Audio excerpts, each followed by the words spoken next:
Now that you've gone through the activities of the lesson, it's always important to have a time of reflection before you close the class instead of just ending it and sending them on their way.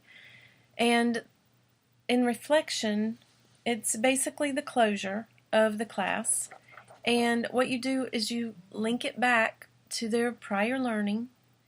You give them a projection of how they're going to be able to use this. And then it also is a time where you can give them more details about the homework. I always like to have the homework in writing so that I don't have to spend a lot of time in the closure part of the class going over the assignment specifications for what they need to do in the next day.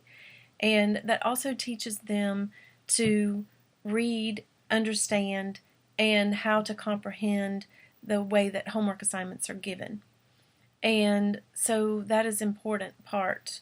But if they've read the homework assignment and they have questions about it, then that would be the time that they would ask.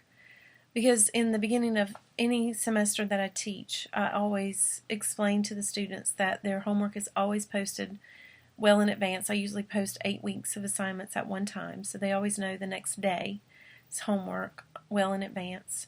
And I encourage them to read it and then come to me with questions for that closure time of the class. But more importantly, besides going over the homework, I want what we talked about in class to be linked to something that they've learned prior. I want them to project how they're going to apply that in future learning. And how you do that in the links, it's very similar to what you did with the review that you did at the beginning of the class. You ask for a student volunteer to say, we discussed this particular point in the article, so how do you link that to what we discussed yesterday in our round table or in the panel discussion? What did you find that connected together? Because in language learning, in analysis, in articulating ideas, the connections are always important, especially as it pertains to the academic setting, because scholarly journals are connected to a novel that you read in an English class. The journal articles that you read about the research of a historical event are linked to the actual historical event and how it conveys meaning. So in the closure, you're teaching them to make the links, to make the connections, because that will also implicitly teach them how to do this in their own writing. You also want to project. So we talked about this today, and be ready for this particular subject tomorrow. We are going to apply what we learned here to this particular assignment. Let's say if we talked about a specific concept of compare and contrast essay, and we've read about the compare and the contrast essay. So I would say we have talked about this particular essay. We've seen how the author compare and contrast this particular subject. So now what I want you to do is to be able to apply this and do your own comparison and your own contrasting in this particular way. This is why we have had all this discussion. This is why we've read these articles, so that you can see specific models and then now emulate it with your own ideas and your own subject in this particular writing. That's your projection. And I like to have students do this as well, rather than just me coming at the end of every class and wrapping it up. I'll say, what do you think is a good wrap up for today?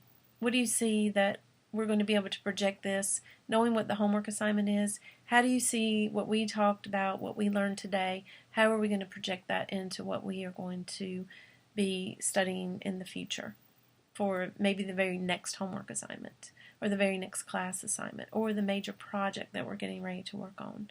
And so those components are all important as you sandwich in that lesson plan. You have the beginning where you review, you have your objectives, your goals for the class, then you have the actual activities for the class, which does take up the chunk of the class, and then you have your wrap up. Now, if you will notice on how the videos are placed into Moodle, we have a video at the beginning where I cover two aspects. Then we have a shorter video about the goals and objectives. And then we have a longer video of me talking about the activities. And now we have a shorter video of the closure. So in some ways, this is the concept of how you build your classroom and how each of the components works together, and the percentage of the different aspects of the class. So you can model that based on the way that I've created these videos. And if you have any questions, you can post them to the forum and I will be glad to answer them. And you'll have a couple more videos that you need to view, one about the Harkness, and then there will be one in giving you explicit directions about the lesson plans and how to format those based on the assignment for the Monday assignment that's due, that you actually have to create your own lesson plan.